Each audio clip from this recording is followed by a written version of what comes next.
You'll see different variations, different colorings, because it's a myriad of scars. It's been going on for, years upon years. I actually don't grow hair in most places because I've picked them so bad. Lauren McKeaney has picked her skin since she was little, and for a long time didn't know why. Like up, down my arms is pretty common, always in here.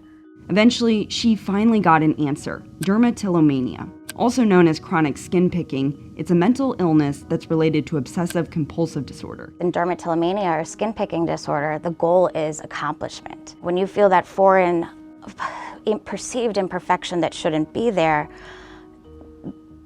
the goal is to eliminate it. When I've had an urge, when I've had an area that's been bothering me, and I know that if I head home, there's a hallway mirror on my left side, and I know if I had moved it before I left, I'll still turn to the left when I walk in my door to check on that. It still blows me away that my body will still remember to do these things as part of just the way that I exist. If you give in to the urge, or if the urge, it's not something that you can avoid and you are sucked in to an episode, there's definitely a dissociation. There's definitely a zoning out aspect. As many as 5% of people chronically pick their skin to the point it's noticeable. And even though obsessive skin picking appears in medical literature from as far back as the 19th century, dermatillomania isn't well known yet in the medical community. Part of that is because it wasn't added to the Manual of Mental Disorders until 2013.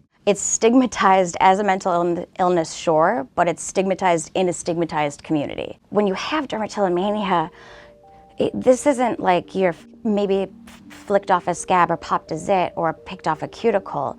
It's something that affects your social life, your dating life, your career. Skin picking was something so consuming that McKeaney nearly lost her leg. The abscess that I had on my thigh got severely infected, and I contracted MRSA, which is a life-taking bacteria.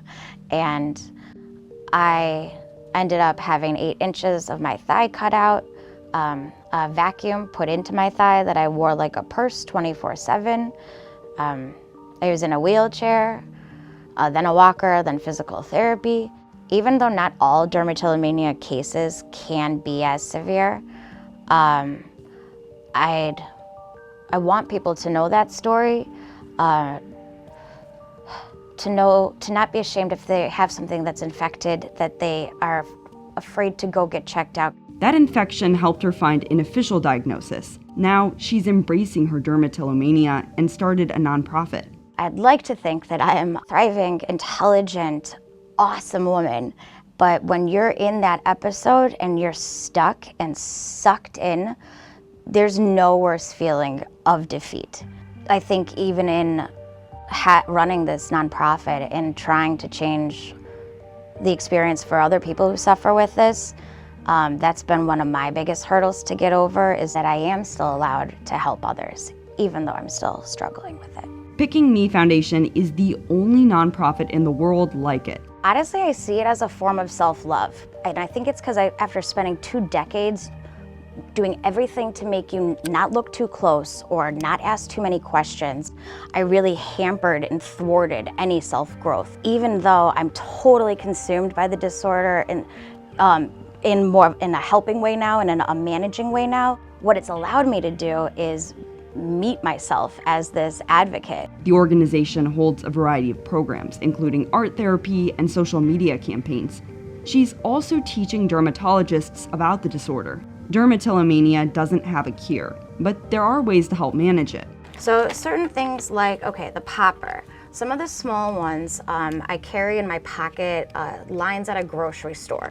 Somewhere where you're just setting yourself up, hey, I might feel too up, I might feel too low, what can I be doing to get my fingers off my body? But it also makes me feel like I'm doing something for this. I'm doing something active and proactive for it, not just waiting to be cured. McKeaney's message is one that goes beyond her own disorder, one for all skins. And if you look at an aisle about, like a beauty aisle or a soaps self-care aisle, check out how many bottles targeted towards women, creams, lotions, concealers, face wipes, etc., say for the clearest skin, or to clear your skin. There's this idea that this porcelain canvas is what we should be after and what is most acceptable. And that's affected my journey with my skin and my identity from middle school, and making sure that I had at least 9 different concealers always in an area around me,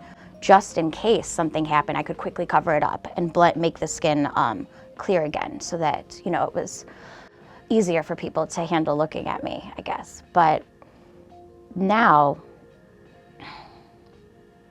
in embracing the dots, embracing my skin is my skin,